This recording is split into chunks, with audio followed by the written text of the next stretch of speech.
Have you ever wondered why a country that looks like paradise is losing its people faster than you'd expect? Welcome to New Zealand, a land of breathtaking landscapes, pristine beaches, and mountains that make postcards jealous. It's a country that, from the outside, seems perfect. High quality of life, stable government, excellent health care, good education, the list goes on. Yet, despite all this, New Zealand is quietly losing its population. And the numbers aren't small, they're staggering. Over 10% of Kiwis now live in Australia. That's more than 500,000 people from a country of just 5.3 million. To put it into perspective, per capita, New Zealand loses as many people as some countries embroiled in wars or economic crises. And who's leaving? Largely young, highly skilled workers at the very start of their careers, the very people you'd think would build the future of the nation. So, why is this happening? On the surface, New Zealand looks like a dream, but dig a little deeper and you start to see the cracks. First, let's talk geography. New Zealand is beautiful, yes, but it's also incredibly remote. Think about it. Its entire population is roughly the same as Sydney, just across the Tasman Sea in Australia. Remoteness has economic consequences. Being far from major global markets makes it hard to build globally competitive industries. Take financial services, for example. Why would a multinational company base their operations in Auckland when Singapore is closer to Asia's commercial hubs and far more integrated into global finance? Even Sydney, with its larger market and recognized currency, offers more opportunity for international business. The result? Industries in New Zealand are often those that have no choice but to be there: agriculture, local finance, tourism, and regional services. And that's where the problem starts. Let's look at agriculture. New Zealand is one of the world's most productive agricultural nations, an unusual feat for such a developed country. Its fertile land and abundant water allow it to export high-value commodities globally. But here's the catch. Modern farms are highly mechanized. They're efficient, productive, but they don't create many jobs. So, while farming contributes massively to the economy, it doesn't offer careers for most city-educated Kiwis, which brings us to the real engine of New Zealand's economy: housing. That's right, the buying, selling, renting, building, and financing of houses makes up about half of the country's entire economic output. And it has created a serious problem: affordability. House prices have skyrocketed, and owning a home is increasingly out of reach for younger Kiwis. The government has tried to intervene.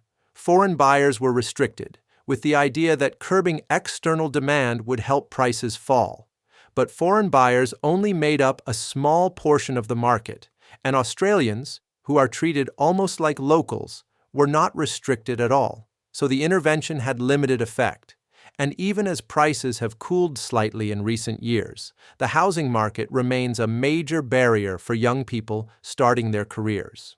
You might think, well, if homes are too expensive, people would just leave for cheaper options within New Zealand. But that's not what's happening. The majority are leaving for Australia.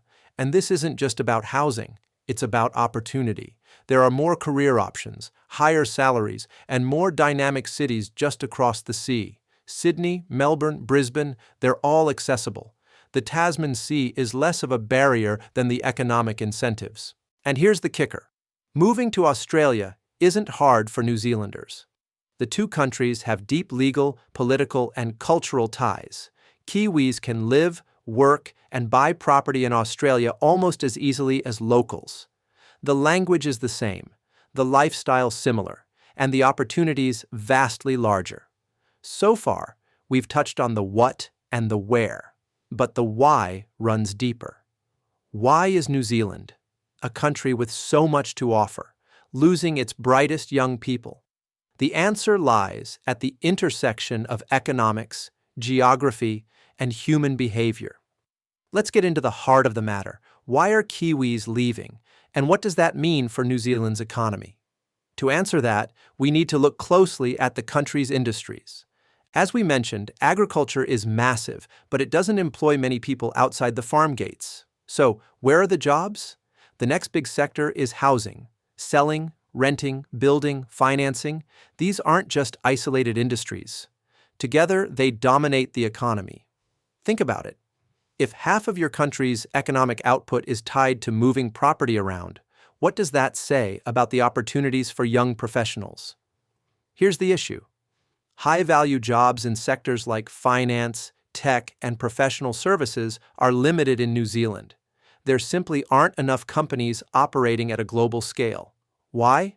Remoteness, the tiny population, high operating costs. Let's take finance as an example.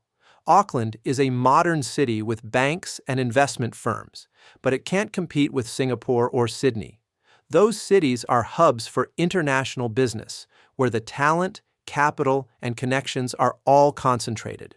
So what happens to the ambitious Kiwi graduate with a finance degree? They see a choice: stay in New Zealand, perhaps earning less in a small market, or move to Australia where opportunities abound, salaries are higher, and career growth is faster. The decision is almost a no-brainer, and this pattern repeats across many professional sectors. Technology is another example. While New Zealand has a thriving tech scene for its size, there aren't enough large companies to absorb all the talent. Startups exist, yes, but scaling them to global competition is tough. Many developers, engineers, and data scientists find better prospects in Sydney, Melbourne, or even further afield. Now, let's add housing into the mix again. Expensive housing doesn't just make life difficult, it distorts the economy. When half your country's wealth is tied up in property, young professionals face massive barriers to starting careers, buying homes, and building wealth.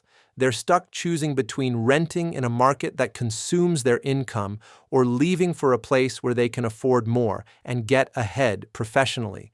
But it's not just about economics, it's also about lifestyle. Australians and Kiwis share similar cultures, language, and values. Moving across the Tasman isn't a huge cultural shock. Add in better education opportunities, larger universities, more courses, and easier access to student loans, and it becomes a compelling choice for young families. So, what about those who do leave? Are they lost forever? Not necessarily. Some return later in life with new skills, experience, and capital. But the immediate impact is clear. New Zealand faces a brain drain of its most productive, ambitious citizens, and that has long-term consequences. When the young and skilled leave, the economy slows, innovation stalls. Companies struggle to find talent. Even industries that must remain in New Zealand, like agriculture and local services, eventually feel the pinch. Here's an interesting twist. While Kiwis are leaving, another flow is coming in. Wealthy Australians. Older, independently wealthy retirees are buying into the housing market, often in scenic areas like Queenstown or Auckland. They bring money, sure, but they're not entering the workforce. The effect? Rising property prices and a service economy focused on catering to them, rather than creating opportunities for young professionals. And there's another layer: immigration. To counteract the loss of skilled workers, New Zealand has welcomed immigrants, mostly from Asia, to fill gaps in the labor market. But some of these newcomers eventually move to Australia too, using New Zealand as a stepping stone. This creates a cycle. The country attracts talent, only to see it leave again. So what does all this tell us? It paints a picture of a country trapped between two realities. On one hand, it's stunning, stable, and safe, a magnet for retirees and wealthy outsiders. On the other, it struggles to retain the very people it needs most: young, skilled professionals who drive economic growth. And here's the final irony. Policies meant to fix the housing market, like foreign buyer restrictions, have limited impact because the largest buyers, the Australians, aren't restricted. Government intervention, while well-intentioned, can't fully address the structural issues caused by geography, population size, and economic concentration. Soon ahead, we'll examine why reversing this trend is so difficult, what long-term consequences New Zealand faces if the brain drain continues, and whether there's any hope of making the country appealing again for the young and ambitious. We'll also discuss the subtle economic levers that could change the game, and why, despite the challenges, New Zealand will likely continue to remain a paradise lost to its own people, yet still a dream for the rest of the world. So, what does the future hold for New Zealand if this exodus continues? To understand that, we need to think about what a country loses when its young, skilled workers leave. It's more than just numbers. It's innovation, ambition, and the capacity to grow industries beyond agriculture and housing. New Zealand is already heavily dependent on a narrow set of sectors. Agriculture, tourism, and property dominate. That's fine when the economy is stable, but it leaves little room for diversification.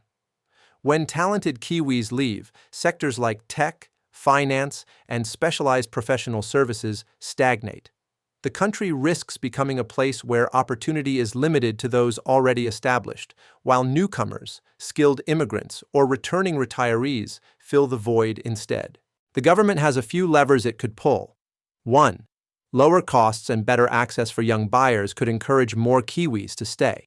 Investment in high-value industries, tech startups, and international business hubs could create opportunities closer to home.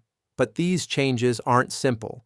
They require long-term planning, capital, and, most importantly, political will. And then there's the human element. Policies can't change culture overnight. The closeness between New Zealand and Australia, the ease of moving across the Tasman, and the appeal of larger cities with more dynamic economies are structural advantages that are very hard to counter. Even if opportunities improve in New Zealand, some will still choose to leave simply because the allure of Australia or elsewhere is so strong. Yet, all is not bleak. There are positives. Many Kiwis do return after years abroad, bringing skills, networks, and savings back home. This can inject new life into local businesses, fuel entrepreneurship, and even help diversify the economy. And despite the brain drain, New Zealand remains incredibly attractive for foreign investment and tourism. Its natural beauty, political stability, and safety are intangible assets that continue to draw people and money to its shores. In the long run, New Zealand's challenge isn't just keeping people. It's creating a balanced economy where young, skilled professionals see a future worth building at home. That means affordable housing, career opportunities in high-growth sectors, and infrastructure that supports innovation. It's a delicate balance, but one that can be achieved with vision and careful policy. So why is everyone leaving New Zealand? The short answer: opportunity. Young Kiwis leave for cities where their skills are valued, their careers can grow, and their lives can feel bigger. Geography, housing costs, and the concentration of industries amplify this. Policies can help, but structural realities make the flow hard to reverse. Meanwhile, Australia remains the magnetic pull, and wealthy foreigners fill in behind them, perpetuating the paradox. But here's the takeaway: New Zealand isn't failing, it's evolving. The challenge is real, but it's also an opportunity for policymakers, for entrepreneurs, and for anyone thinking about the global movement of talent. Understanding why Kiwis leave is the first step in addressing the issue and maybe even turning the tide. If you found this breakdown insightful, make sure to like this video and comment your thoughts below. Do you think New Zealand can reverse this trend, or is the brain drain here to stay? Don't forget to subscribe and hit the bell icon for more deep dives into global economies, hidden financial trends, and the forces shaping the world today. And check out our other videos. You'll find more analysis that connects the dots between policy, opportunity, and real-world decisions that affect millions. Thanks for watching, and I'll see you in the next one.